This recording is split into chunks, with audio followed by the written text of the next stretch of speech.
Hey, welcome back to Album April. It's April 12th, and today I listened to Dig Your Own Hole by the Chemical Brothers. This is their second album, which, along with their third, are considered to be their best work. In a lot of ways, it's very similar to Play by Moby, which I reviewed earlier this month.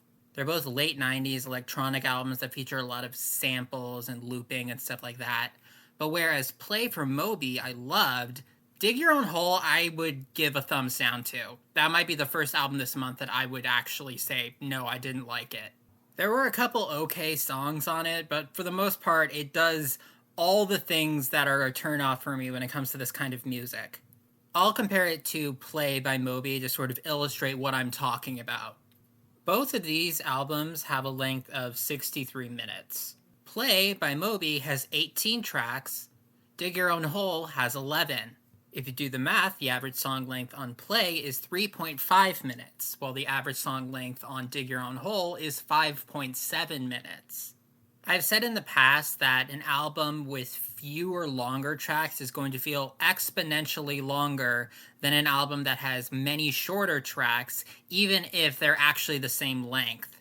And this is a perfect illustration of that. But I think even more of issue is what exactly the songs are made up of.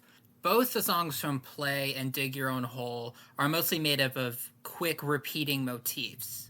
Some of the songs have multiple motifs, some of them only really have one, but that's usually like the heartbeat of the track.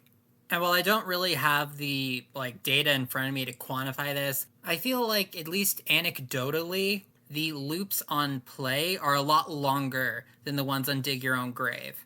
And the shorter the looping motif is, the more repetitive the song is going to sound. And the last big difference is one that's a lot more personal to me. In my music, I really prefer if the percussion and the drums are more subtle in the mix. Maybe that's the autism, I don't know. But in general, I would like the percussion to play a supporting role. I would describe Play as mostly melodic, whereas Dig Your Own Hole, it's a lot of drums all the time. And a great way to demonstrate this is in the song It Doesn't Matter from Dig Your Own Hole, which I legitimately almost turned off.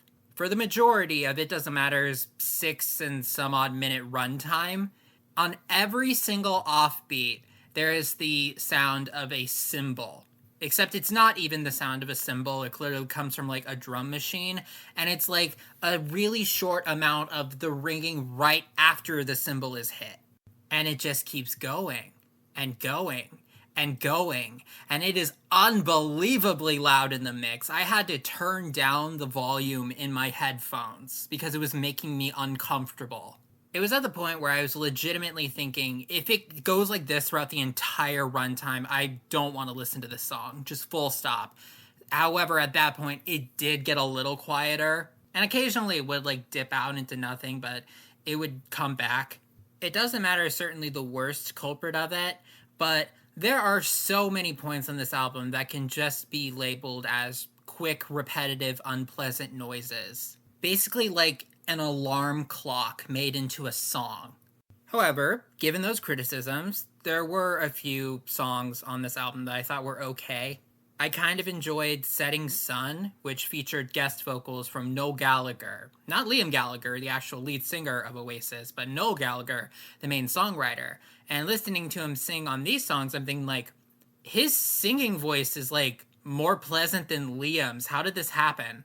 I also thought that the final track of the album, The Private Psychedelic Reel, is probably the best example from it of what this type of music is done well. It was musically a lot more interesting than a lot of the others, but that was kind of tainted by the fact that it's almost 10 minutes in length.